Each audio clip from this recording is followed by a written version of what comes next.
Well, hello. I'm Dr. Chonta Haynes with Heart Truth Ministries, and it truly is my pleasure to bring you this encouraging message for today.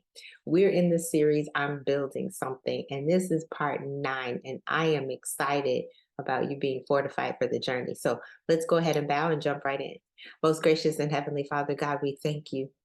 We thank you for this word today. We thank you for your word that continues to encourage us and bring light into our darkest hours.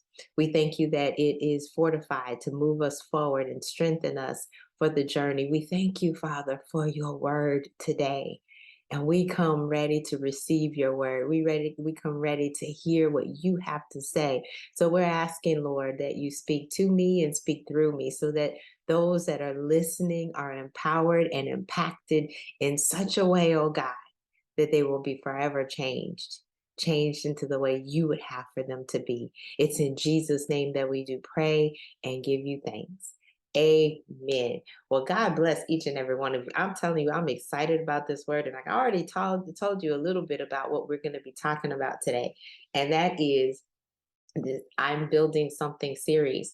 And this is part 9. And today's message is Fortified for the Journey. Fortified for the Journey. And we're going to be reading in Nehemiah chapter number 8. And I'm reading selective passages for you today. I'm going to start at verse 1 through 3, and then jump to verse 8.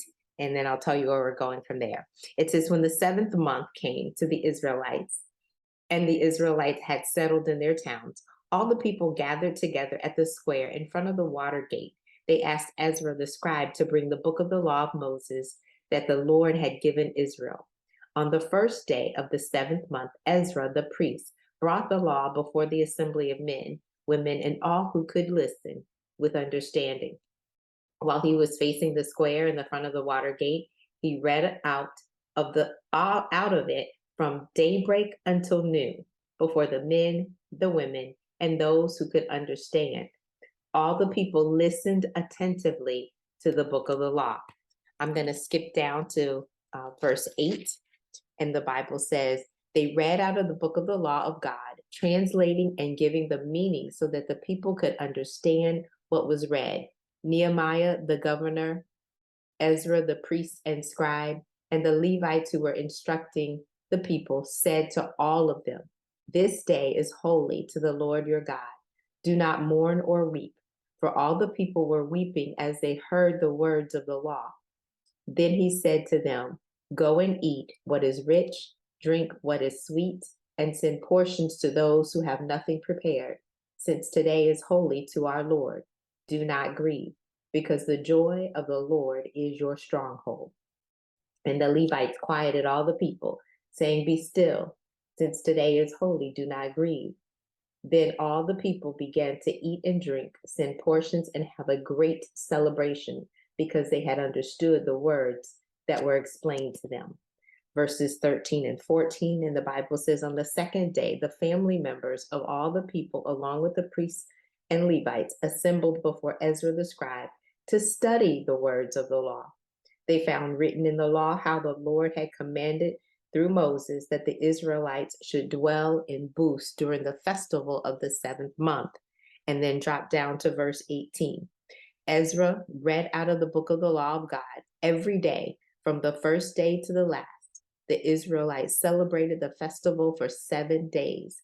And on the 8th day, there was an assembly according to the ordinance. When I say we're going to rejoice today, we're going to rejoice.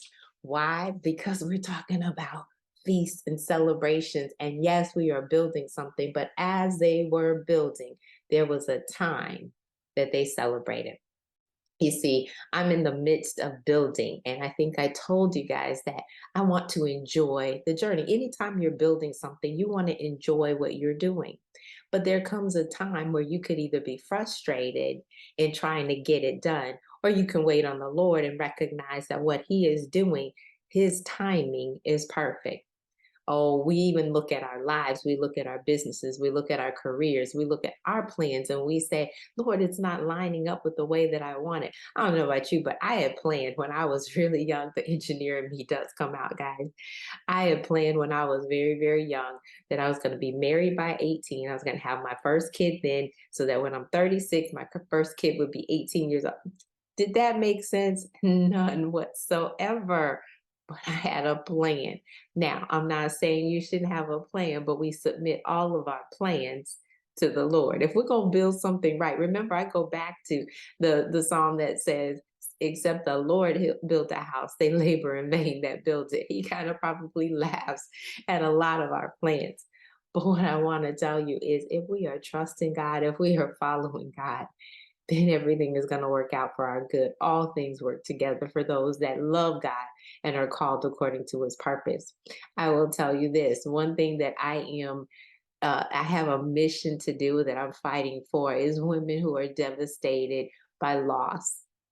And in going through that, the number one thing that I tell them that they need is that spiritual foundation. That is what's going to bring resilience. So let's look at the word today because it backs it up in how we do what we do.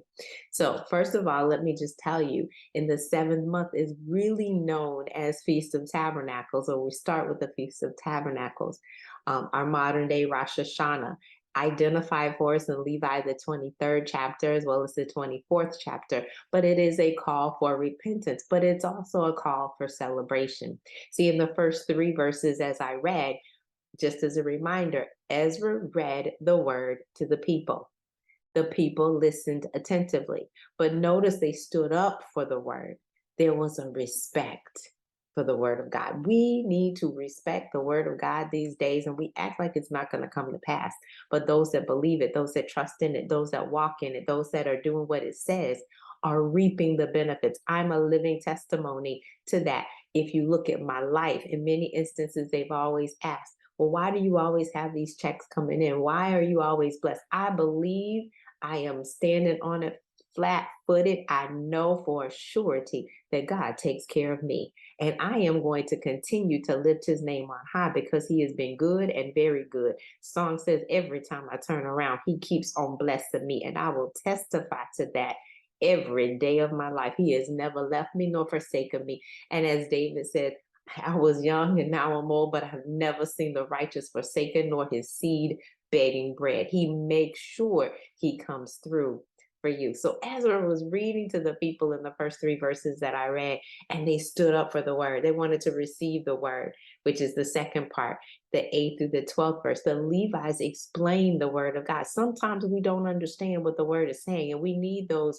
in the body of Christ that God has set, those teachers, those pastors, to be able to break down the word for us so that we understand what it is. We want to be able to receive it. And notice they said, this day is holy. It's always holy whenever you're reading the word of God. This day is holy. He says, eat what is rich, drink what is sweet. But you're going to enjoy because we're going to be celebrating here, but also give. And we could go into the whole stewardship thing. I'm not going to go into that today, but you take something for yourself, but you also give some to those who are without and they don't have. So we want to always be mindful of that. But the key verse here is verse 10. The joy of the Lord is your strength. The joy of the Lord is your stronghold. We are rejoicing in the fact that we have relationship, that we are in covenant with a covenant keeping God that cannot fail, that is more than able to do exceeding and abundantly. He can do immeasurably more. He is able to handle every single problem that we bring to him, and he already knows it before we even bring it. He is Jehovah Jireh. He is Jehovah Tiskanu. He is Jehovah Nisi. He is Jehovah Shalom. He is Jehovah, the great I am, that I can do anything that you're asking me to do. I am sovereign, Lord. I reign over everything. There is no giant that can defeat me, no battle that can overtake me, no victory that is won without me. I am the Lord. Oh, that is good news. That is a reason to rejoice. And when we stand in it, when we look on it, and we are walking in what God has said that we're supposed to do, when you are doing what God has called you to do, your purposes and your plans cannot be defeated. Hear me and hear me good. His word is sure and very sure. It shall not ever fail. So we need to be able to receive the engrafted word of God, because it is able to not only change our souls, but it's able to change others and to change our lives completely. Then the 13th and the 14th verses, the family leaders were now assembled. Oh boy. And they were reading the law. This time they studied the word.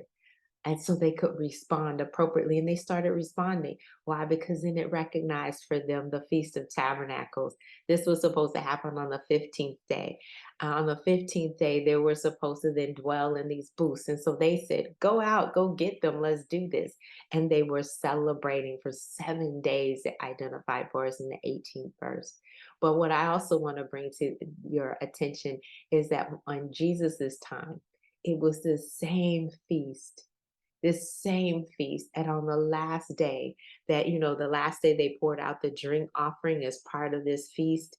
And that is when Jesus stood up in John, the 7th chapter, the 37th and the 38th verse. And he says, come unto me, all ye that are thirsty, I will give you drink. Jesus said, I am the one you need to come to. I will pour out. Oh, this is good news. It is so good. Can you imagine being there that day?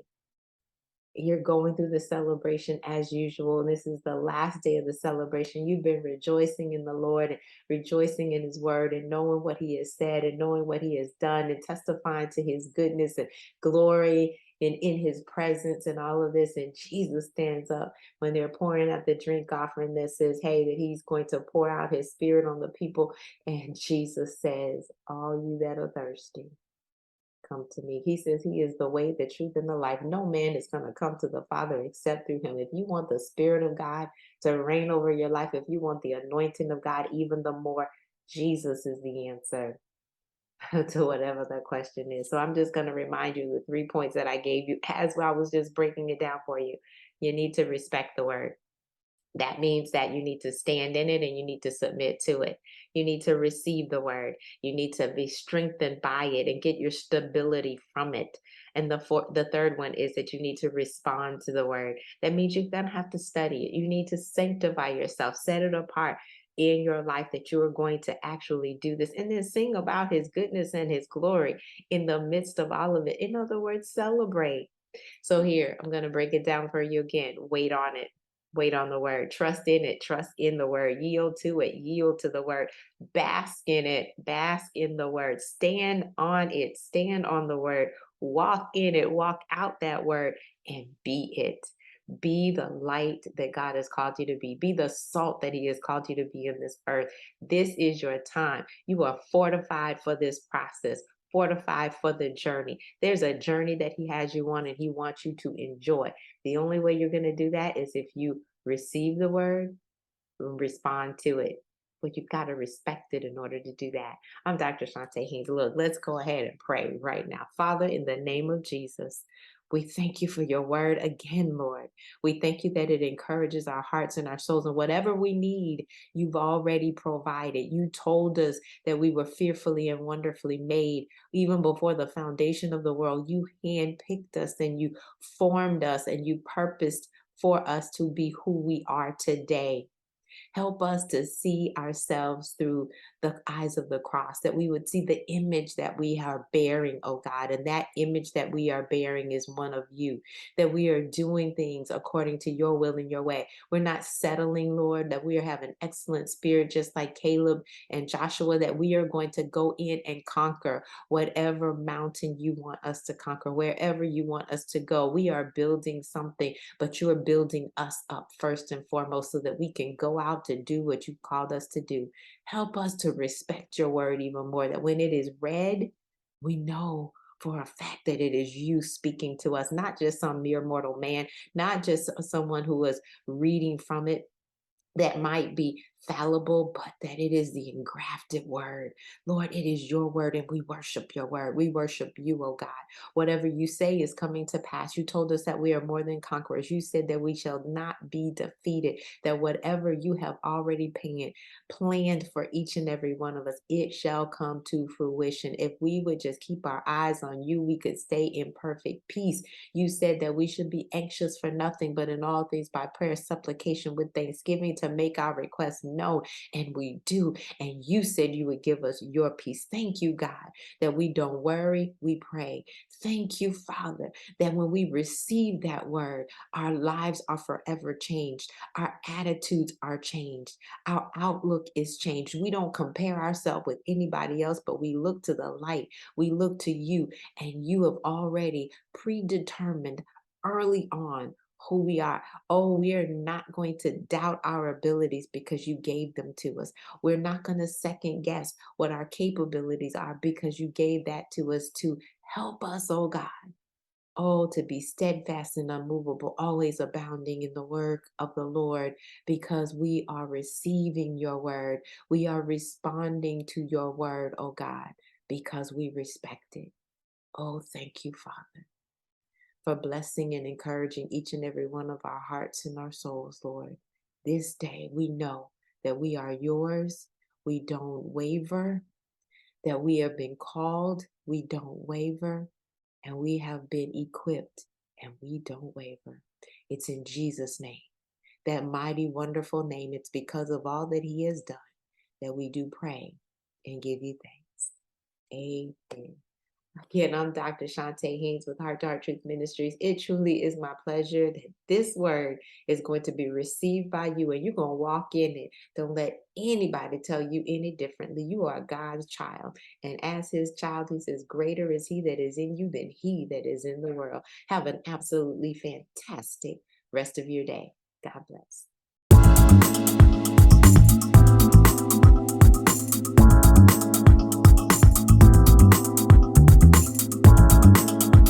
You can find us online at ChontaHaynes.com. That's ChontaHaynes.com. We are a division of Heart to Heart Truth Ministries and Heart to Heart Truth Foundation.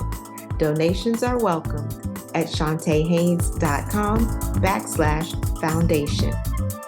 At Heart to Heart Truth Ministries, we're helping believers live an abundant life based on God's Word, standing on his promises, walking out his principles, sharing with God's people, serving as unto the Lord.